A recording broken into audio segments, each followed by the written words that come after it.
Hello friends, इस video में बात करने वाले हैं आप लोगों के साथ पब्लिक एडमिनिस्ट्रेशन इन इंडिया, जो कि आप लोगों का कोड होने वाला है 2322201102 और आप लोगों का सीरियल नंबर होने वाला है 3132।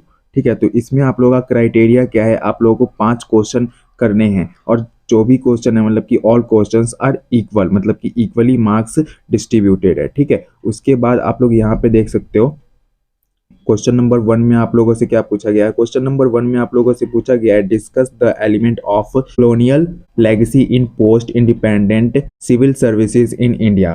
ठीक है, मतलब कि आप लोगों का कॉलोनियल लेगेसी के ऊपर आप लोगों को बताना है आफ्टर इंडिपेंडेंस के बाद वहां पे किस टाइप की सिविल सर्विसेज प्रोवाइड की जाती थी। ओके, उसके बाद आप लोगों का है सेकंड क्वेश्चन में, तो सेकंड क्वेश्चन में आप लोग देख सकते हो, elaborate the major constitutional provision related to civil services in India. मतलब कि मेजर कॉन्स्टिट्यूशनल प्रोविजंस क्या क्या है सिविल सर्विसेज में, वो आप लोग इस क्वेश्चन में बताओगे। ठीक है, उसके बाद है आप लोगों का next question, critically examine working of Panchayati Raj institution PRIS with special reference to democratic decentralisation in India. मतलब कि पंचायती राज इंस्टीट्यूशन के हिसाब से स्पेशल रेफरेंसेस क्या क्या हैं डिसेंट्रलाइजेशन इंडिया में, तो वो आप लोगों को इस क्वेश्चन में बताना है। ठीक है, उसके बाद है आप लोगों का क्वेश्चन नंबर 4 को, तो क्वेश्चन नंबर 4 में आप लोगों को बताना है, write and essay the major initiative take for administrative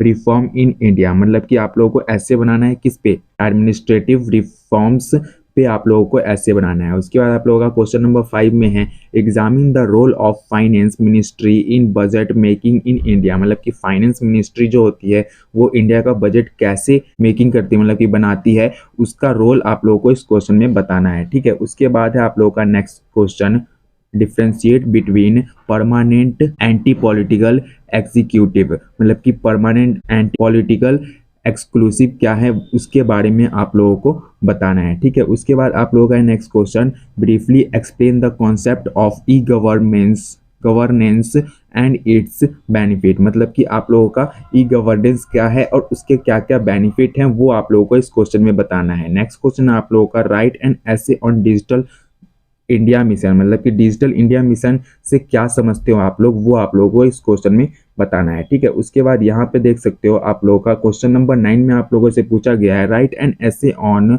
important of ethics in administration. मतलब कि एथिक्स से आप लोग ये समझ सकते हो जो कि मतलब कि बहुत ही स्ट्रिक्टली वे से मतलब मेजोरिटी में फॉलो की जाती है। कुछ भी मतलब कि सिंपल लैंग्वेज में समझो तो अगर आपने किसी को भी प्रॉमिस कर दिया तो उस प्रॉमिस को आपका ईगोइस्टिक पे चला जाता है कि नहीं, मैं उस प्रॉमिस को अगर पूरा नहीं करूँगा तो सामने वाला इंसान के सामने मेरा इमेज खराब हो जाएगा, तो आपका वो एथिक्स बन जाता है। ठीक है, उसके बाद आप लोगों का क्वेश्चन नंबर 10। क्वेश्चन नंबर 10 में आप लोगों को शॉर्ट नोट्स पूछा गया है, तो शॉर्ट नोट्स में आप लोगों को 4 शॉर्ट नोट्स है, उसमें से 2 के ऊपर आप लोगों को लिखना है। फर्स्ट है आप लोगों का राइट टू एजुकेशन, एजुकेशन का सबके पास राइट है, उसके ऊपर आप लोगों को शॉर्ट नोट्स लिखना है। फिर कैबिनेट सिकेट्रिस्ट, उसके ऊपर लिखना है। उसके बाद जीरो बेस्ड बजट, उसके बाद आप लोगों का नेशनल हेल्थ मिशन।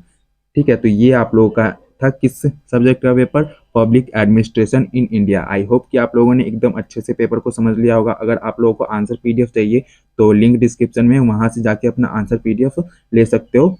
तो जाओ फटाफट अपना आंसर पीडीएफ ले लो। मिलते हैं नेक्स्ट वीडियो में किसी और सब्जेक्ट के पेपर को डिस्कस करते हुए। Thank you.